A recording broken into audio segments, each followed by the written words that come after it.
Just at a very high level, I would say that there are a lot of difficulties, a lot of challenges. We'll talk about all of them in detail. People put words in your mouth and kind of get the reputation as this doom and gloom guy. Jim Rickards is always talking about the end of the world, which I don't. I never use that expression. But I make the point that, yeah, despite the difficulties, we don't have to be victims. We're not helpless. We don't have to curl up in a ball. The key is to see it coming. If you can see things coming, you can deal with them accordingly. You can get through them, not only preserve wealth, but actually make money. In this video, Jim Rickards candidly discusses the challenges he faces due to misconceptions, often labeled as a doomsayer. Contrary to this image, he advocates proactive decision-making in the face of economic uncertainties. Rickards shares historical examples like Augustinus in Weimar, Germany, emphasizing the importance of foresight. He critiques conventional forecasting models, proposing the use of complexity theory and behavioral psychology for more nuanced predictions. Leveraging his CIA experience, he introduces Bayes' theorem as a practical problem-solving tool. Rickards encourages viewers to embrace informed decision-making, empowering them to navigate the intricate financial landscape successfully. Point out the example of Augustinus, and people go, who's that? He was an industrialist in Weimar, Germany in the early 1920s, and he could see the hyperinflation coming long before the middle class, long before anybody else. He went out and borrowed an enormous amount of Reichsmarks, that was the currency at the time, and just bought industrial assets, coal mines, vessels, natural resources, etc. So here comes the hyperinflation. He gives it a little time. He pays back his debts. I would say pennies on the dollar, like a millionth of a penny on the dollar, in other words. But he paid it back. They were sweeping the money down the sewers, but he paid back his debts and kept all the assets. And he became the richest man in Germany. And my German's not very good, but his nickname was the Inflationskönig, which means the inflation king. So there are other stories like Joseph Kennedy in the 1929 crash. But here's a guy who lived through the greatest hyperinflation of any modern industrial economy and ended up as the richest man in Germany because he saw it coming and made the right move. So again, we're not helpless. We can do things about it. But the key to empowerment, as I say, is to see it coming. That's where the analysis comes in. And you're like, gee, Jim, are you smarter than everybody else? Of course not. There are a lot of big brains around, but people have flawed models. There's a lot of behavioral psychology behind it, the confirmation bias or believing the future will resemble the past, which it usually does not. And so if you're going to stick to those models, yeah, you're going to get really bad results. It's hard to think of an institution that has a worse forecasting record than the Federal Reserve, the U.S. Federal Reserve, with the possible exception of the IMF. They're both pretty bad. I mean, you could almost take the Fed forecast, do the opposite, and be just fine. There's more to it than that, but they just stick to these really bad models. But if you understand how the economy really works, if you understand it's a complex dynamic system, all I've done is I've taken complexity theory, which has been around for a while. I mean, you could say 13 billion years because the Big Bang was the ultimate complex dynamic paradigm shift or phase transition.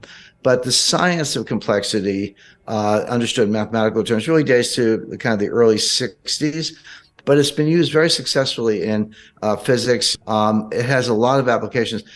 All I did was bring it over to capital markets. I looked at capital markets and said, wait a second, here's one of the most complex dynamic systems you can picture. And then there's nothing more complex than the human brain.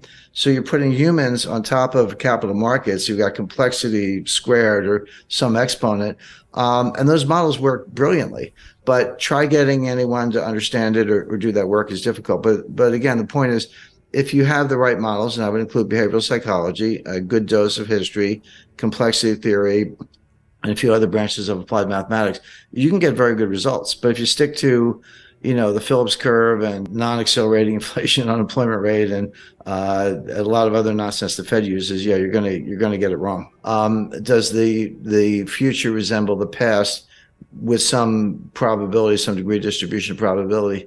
Not always. I mean, and maybe less frequently now than ever.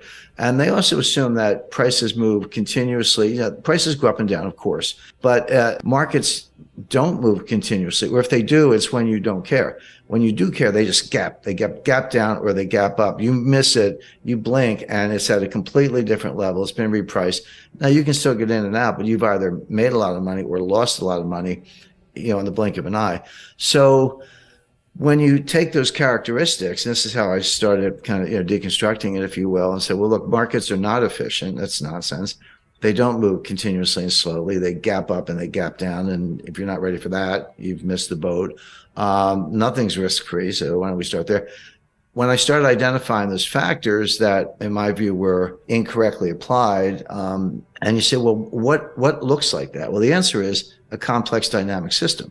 A system that produces hurricanes and tornadoes and lightning bolts and power outages and earthquakes and tsunamis. Those are all examples of the results of complex dynamic systems. An earthquake doesn't sneak up on you. It just the ground falls out from under you instantly. And that's what happens in markets. So then I said, well, maybe that's a better model. Of course, it is. Things evolve all the time. Another tool, intellectual tool, applied mathematical tool, uses Bayes' theorem without getting too much in the weeds. And I learned Bayes' theorem at the CIA because I always say, if you have all the facts, a smart high school kid can solve the problem. The intelligence agencies and others, and people in capital markets, have to solve problems when you don't have all the facts. But you have no choice. In national security or defense, it's literally life or death. On Wall Street, it could be your fortune or your client's fortune. So you don't have the luxury of just throwing up your hands and say, "Well, I'm going to wait till I get more facts." That's what Janet Yellen did, but that doesn't work in the real world. She's kind of detached from that.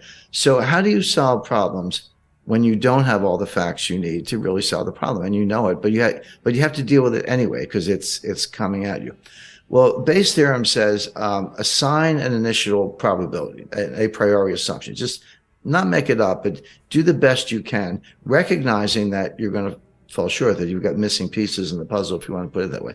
And if you have no facts at all, and it's a binary outcome, give it 50-50. Like, it's like, it's not quite 50-50, but red or black on a roulette table, it's a little less than 50-50. It was close enough. He says, it's either going to be red or black, don't know which. I'm going to give it a 50-50.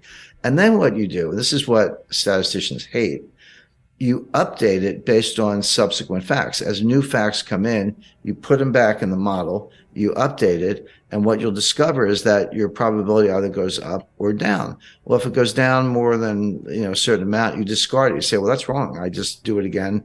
But if it goes up, what you're doing is making it more and more likely that your assumption was true. And so eventually you can get up to the 80-90% level. And that's not 100%, but it's pretty darn good. But there's a tension, which is, okay, as you're updating, and this is something that was explained to me by Henry Kissinger. So imagine a simple graph, and the vertical axis, the y-axis, is the probability of a certain outcome, and the x-axis is a timeline. Basically, you convert that into the amount of information you have. How much information do I have? How much time do I have to make a decision? Well, at zero, at the outset, you have no information, or very little. But you have a lot of time. You have a lot of degrees of freedom. But as you move across the x-axis, as you move down the timeline, what you discover is you get more and more information, which is a good thing. So that curve is going up.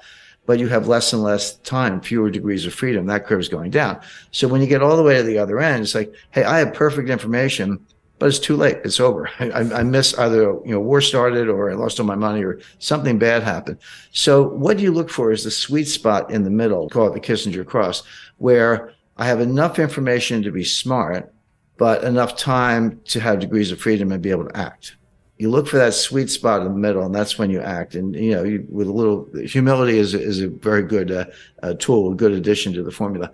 So as I say, in the CIA, you never have enough information. You're always trying to get more, but you have to do the best you can, and kind of make assumptions and make forecasts, because you don't have the luxury of sitting back. You can't wait for 10 9/11 events so you can have a good statistical base. You got one, and you want to prevent the next one. As we wrap up this video, Jim Rickards has provided invaluable insights, emphasizing the importance of proactive decision-making and a nuanced understanding of economic challenges.